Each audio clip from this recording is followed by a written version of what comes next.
Hello and welcome to another episode of the DigiTeacher Digest.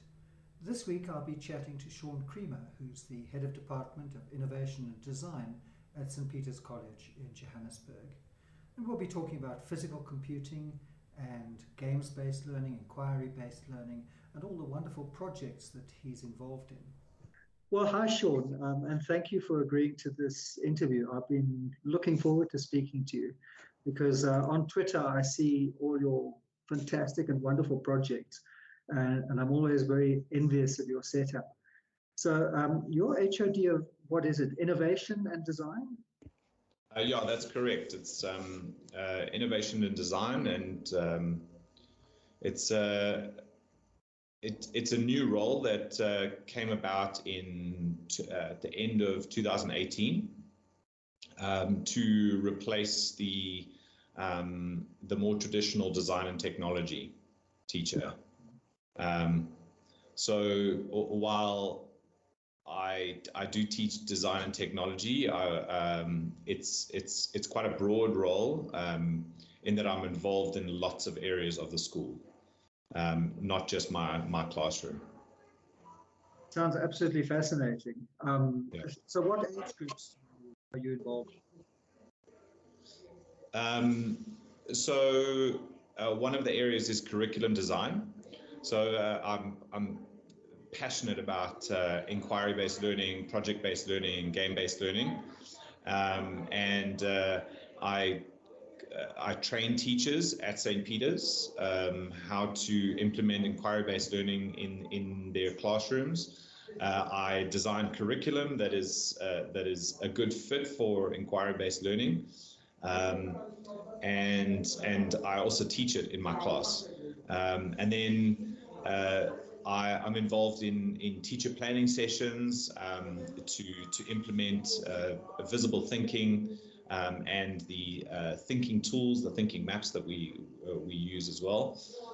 So yeah, I'm a bit of a jack of all trades at the moment. I am moving into a more specific role next year, which is HOD of curriculum and IT. And that will channel my passions into what I love, which is curriculum design and teacher training, and then also bringing our IT game up to a better level. You know, often when you start off with an IT thing, maybe like 5 years ago, for example, like iPads. 5 years ago, it was one of the only offerings on the market for schools. Especially at prep school level, and we've been stuck on iPads, and now we're slowly starting to see like other offerings. You know, Microsoft, the Surface Pros, the Asus laptops that can flip with a keyboard and have the drag and drop touchscreen, and then also looking at different platforms like Microsoft education platforms. Yeah, so next year, curriculum and IT, as well as teaching in my innovation and design space. Okay, it sounds like you'll be a little bit more focused rather than kind of spread quite so thin. Yeah, I mean, I'll still be involved in lots of areas of the school, and I love that. You know, I love being involved and being part of the change. So it's one of my strengths and my weaknesses. Now, some of the projects I've seen that you do on Twitter are things involving microbits and very, very much physical computing. Yes. So I'd like to get your thoughts on the importance of physical computing. I mean, especially in that sort of primary and middle school kind of range. Yeah. So when I took over the Innovation Design Lab in 2018, at the end of 2018, one of my must-haves was to introduce coding and robotics and physical computing in a hands-on way, not in isolation of like the computer lab, and doing, following instructions to build the Lego or to use the microbit, but in a more free inquiry-based learning way. It's my play-based learning coming out there. So yeah, when I discovered the microbits, it's the perfect addition. It was the perfect addition for my lab. We purchased about a full class set, 30 of them, and we use them for a range of projects. And I get the boys to try and figure out these things by themselves. I don't give them a lot of instruction, especially when it comes to coding. I like them to fail a lot. That whole iteration cycle of design, test, and fix is what I live for. So they have a specific problem. So for example, building a wind turbine for a poor village. What kind of materials could they be using? Or what kind of mechanisms could they be using? How do they build the dynamo using cheap materials? And then incorporating the microbit into that to measure the voltage that you get off of the dynamo. Real world applications of things. I think that's the biggest difference in my class is that I don't actually teach coding, but coding is a big part of the thing, because it's what makes the things work and at the end of the day, but I don't teach it. And I think they appreciate that the boys appreciate that they don't need to sit for hours learning how to drag and drop code blocks or this and that. They get stuck in, I show them the basics, and then they fly with it. They develop things in their own way. And along the way, they learn how to debug. They learn how to figure out algorithms. They learn how to see things in a computing light. It's like, if you do this, then this will happen. And in fact, sometimes I even walk through the story of their code before they even start. I would say to them, well, what are you trying to achieve? For example, with the Lego spike, I do a project where they have to build a prosthetic arm, and I walk them through each component of the prosthetic arm, and I say to them, well, if you want this motor to move, what are you going to do? How are you going to make it move? And usually it's a simple one. Well, I'm going to tell it to move. And I'm like, okay, fine. So let's draw it on the board, and we work through the code, the story of that motor before we even get onto an iPad or a computer to code it. And I think that is one thing that makes them remember, is that there is a story behind each code, and it's not just numbers, and it's not just words. It's an actual, there's almost like a relationship with it, and that's what I try to teach them, that you're not doing this in isolation. This is a real world thing with real world applications, and there are multiple parts to it. Yeah. One of the problems with coding is it's often seen as very, very dry and very, very abstract. So, making it very concrete in this way, you're trying to solve real world problems. Yeah. I think helps to contextualize coding. And yeah, I think it's certainly what I aim for. It's very difficult, though, that balance of trying to, you have to scaffold them, they do need to know certain things. So when to introduce it, so it seems kind of natural. You're getting the concepts just in time to be able to use them to problem solve. Exactly. Yeah. I kind of, one of my other passions is inquiry maths, and it's a similar kind of way of thinking. It's you give them a problem that they can solve until a point. Yeah. And then when they get to a point where they're completely stuck and they can't do any more, that's when you teach them the skill that they need. Yeah. Instead of starting off the lesson dry teaching them how to do something, and then usually half the class ends up maybe forgetting, depending on how you've taught it, but and then you have to reteach. Whereas if they come to you and ask you for help to solve something that they're interested in, that's when you really do deep learning and where they remember. Because they're receptive at that moment. They actually Exactly. Their brain is ready for learning. Yeah. You talked about fun-based learning, which I think is a fantastic phrase. Have you coined that? What play-based or fun-based? Play-based. Oh yeah.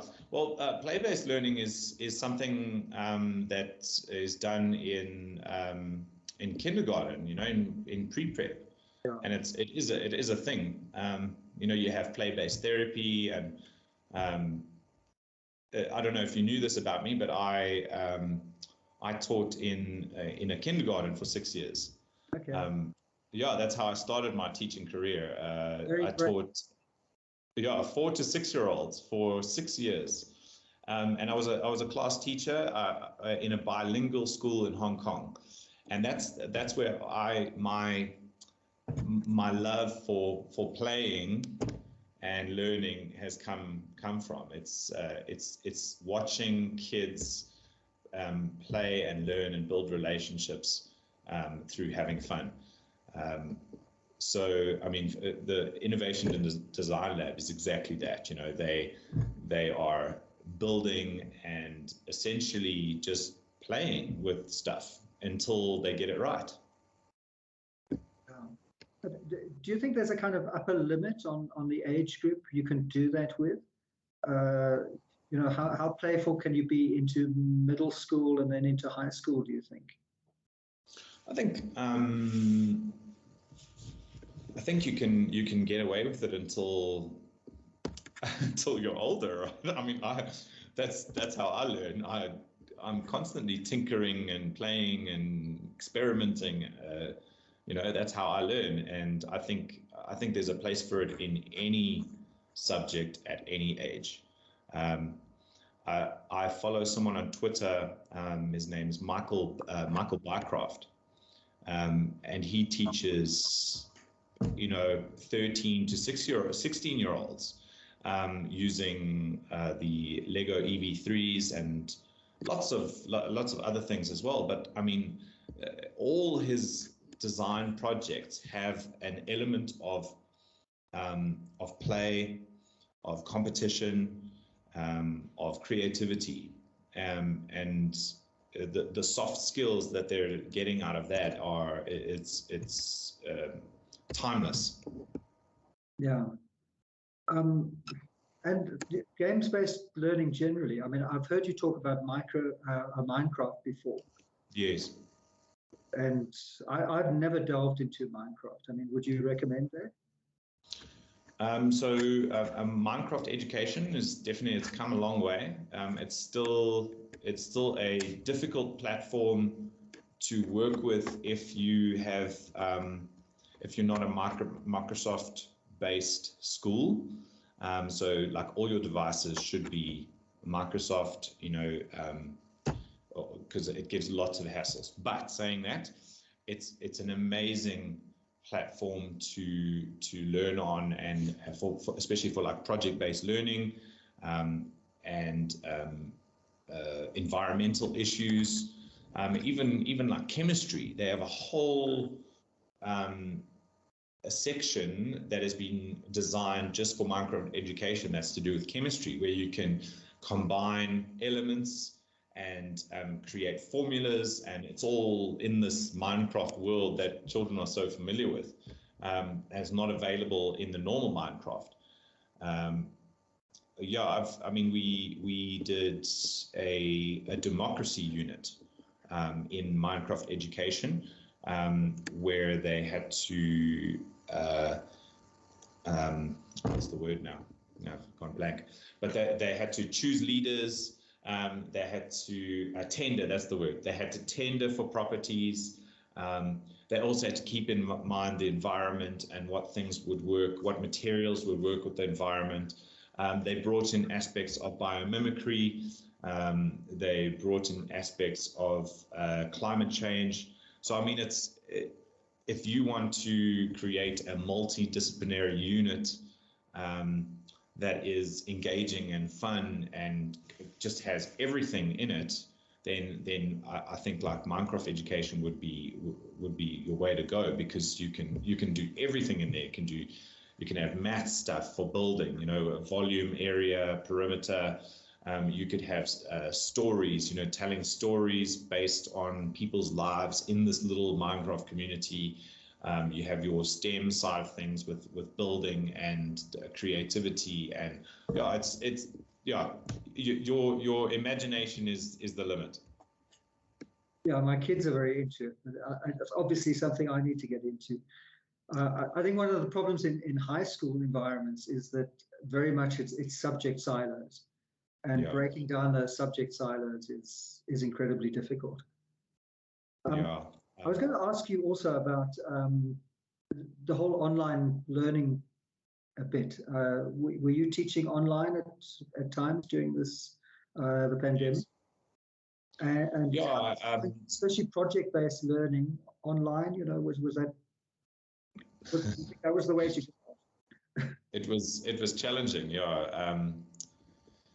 but with if we look at like inquiry-based learning, where it's a lot to do with being curious, provoking children to think in certain ways, developing thinking skills.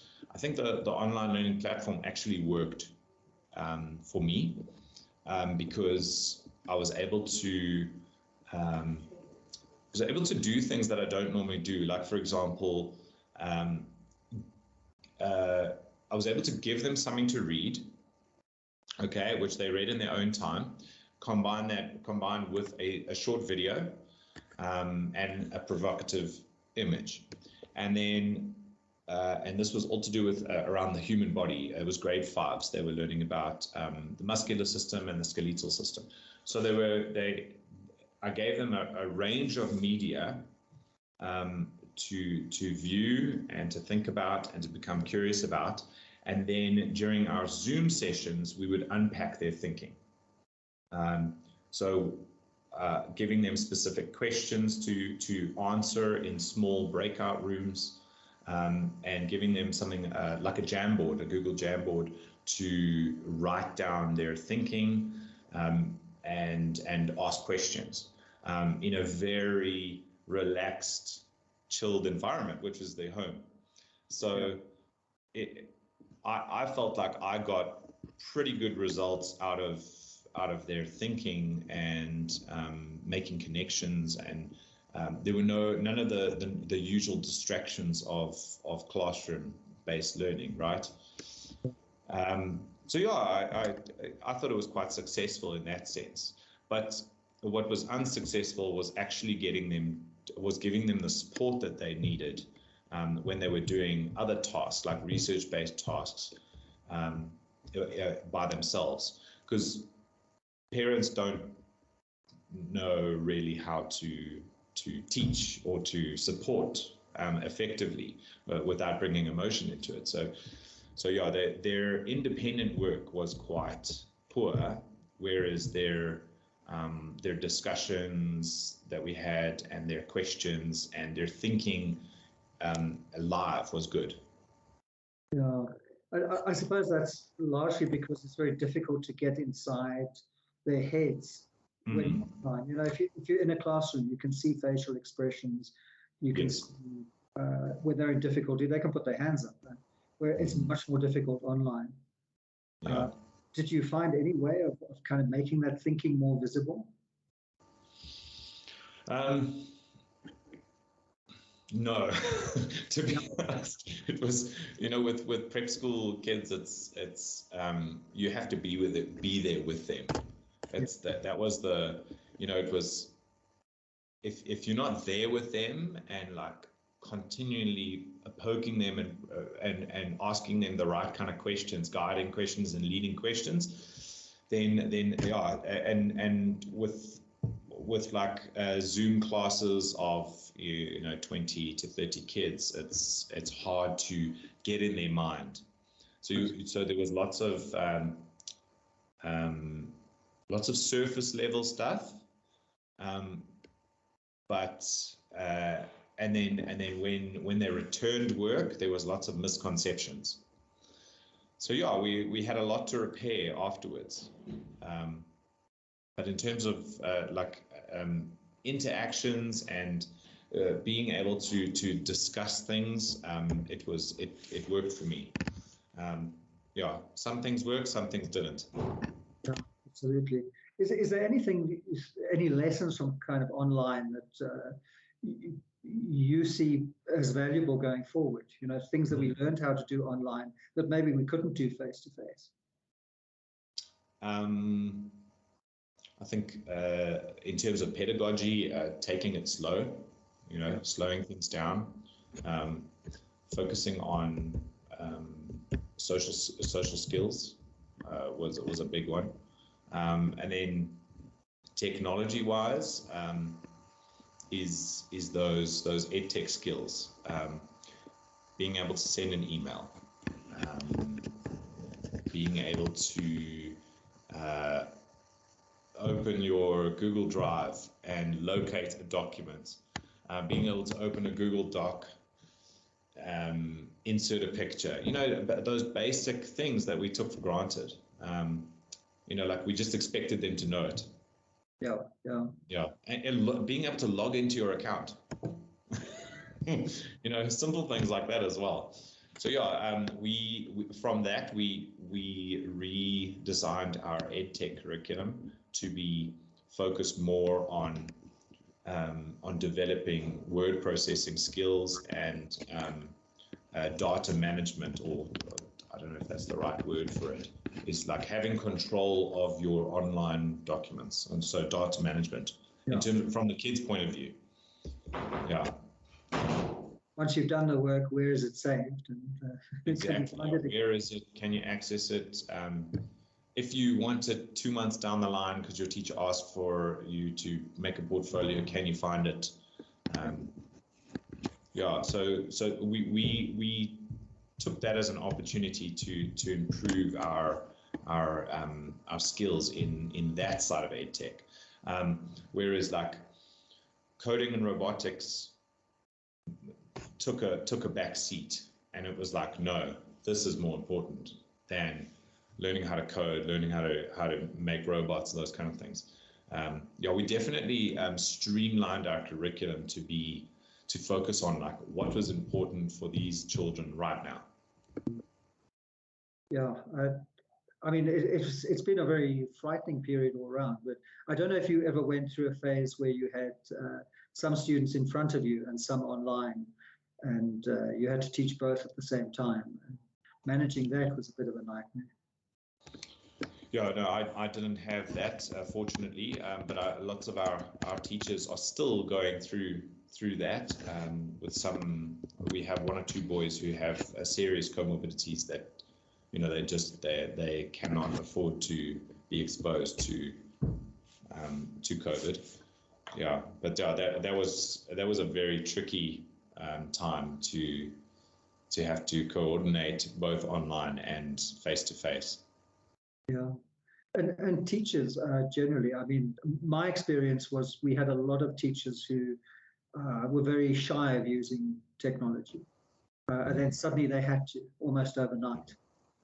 And now they're largely back face to face. And yes. I think there are 2 kind of reactions. One is sort of, oh, well, I've learned some skills now, I can continue using them. And then there's another reaction is, I never want to see a computer ever again. Yeah. Don't talk computers to me, please. Yeah. What's your experience with that and your staff? Yeah. We used a lot of Google Classroom before this. So a lot of our teachers were experienced and knew where to go, needed very little training. We had 1 or 2 staff members who were much older. One was retiring this year, who had to completely learn how to use Google Classroom. He built his own Google site, had to use Zoom, yeah, for him it was a massive learning curve for him. But other teachers, they just kind of slotted in. We have quite a young staff, with a couple of staff who've been here for maybe 10, 20 years, and then that teacher who was there for 30, 40 years. But yeah, our teachers managed well, and they just got on with it. That's the word I was looking for. They just got on with it. They knew they had to do it, got on with it. Yeah, and now they're still, some of them are still using Google Classroom as their main area for submission. So definitely some pluses on that side. Yeah, I have the greatest respect for teachers after this. I have to say, I think it showed quite how adaptable we are. Well, we have to be. I mean, you face all kinds of emergencies in your classroom. You've just got to change your curriculum, change everything just to fit the changing circumstances. Exactly, yeah. I think that's what we did quite well. Yeah, so Sean, thank you so much for agreeing to have this interview. It's been fascinating talking to you and hearing about your experiences, especially with the games-based and fun-based. I think I'm just more in the fun-based one. That's certainly how I learn. And if I think about my son who's been through computer science at university level, it's largely how they do things. So yeah. I think certainly with technology is something that you can use to problem solve with, and to learn about the world generally. Yeah. But thank you so much, and it's been a pleasure talking to you. And thanks. Sometime. Thanks for inviting me. I wanted to ask a question. I'm working on a project at the moment.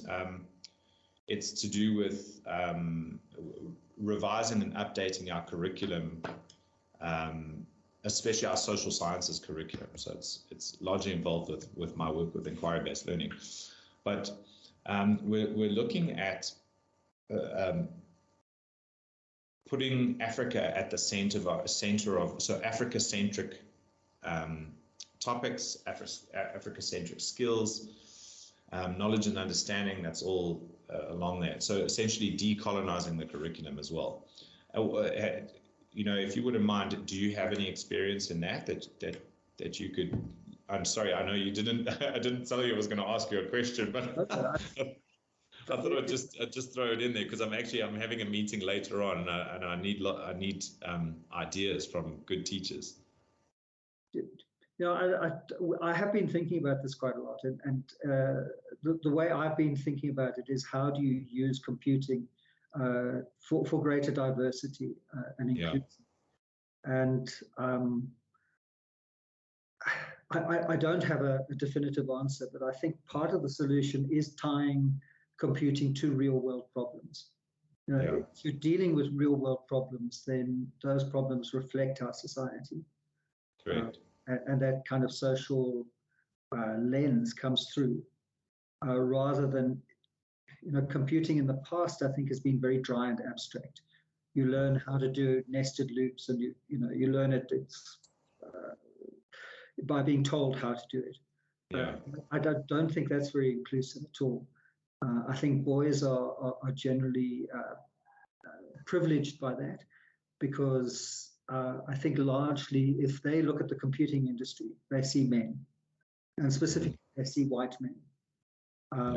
And so if something is very dry and abstract and perceived as quite difficult, if you see yourself in that role, you're going to say, okay, I can do this, and I can put up with this, because I'm going to be a computer scientist.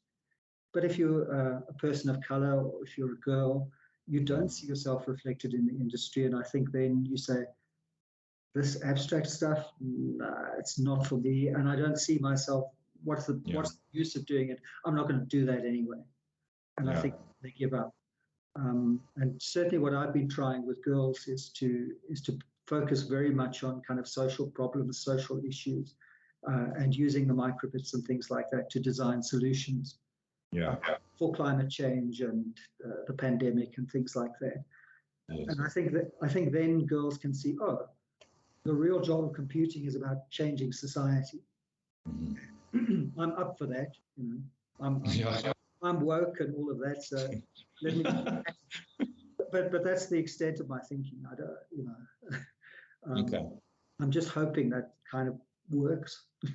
Yeah. No, just on that subject of the problem solving and using it to solve real world problems, I just purchased a couple of sets of, I think it's called Tinker Studios for microbits, and it comes with like different kinds of sensors and servo motors and a specific breakout board which allows servo motor control and that kind of thing.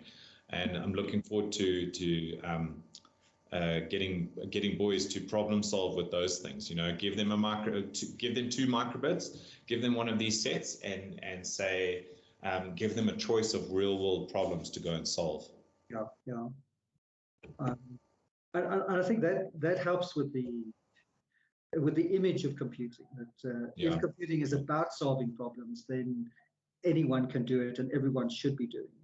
Yes, you know, it's about men in white coats down in the server room. Which was my first glimpse of what computer scientists did. You know, they lived in the basement and they would come up to the accounts department and say, "Everyone off the computers now." Yes. They're doing a backup. Yeah. Have you tried turning it on and off again? What was that? That was the British TV series, the IT guys. IT crowd. IT crowd, yeah. Oh, well, thank you so much, Dorian. This was great. Thank you, Sean. And have a lovely day. And I'll be chatting to you probably next year. We're both doing an online, offering online courses through Correct, TSSA. Yeah. So I'm sure we'll be in contact over that. Yeah. Okay. See you then. Thanks so much, eh? Thanks. If you enjoyed this video, please like, share, subscribe, and hit the notification bell to get notified when new episodes come out.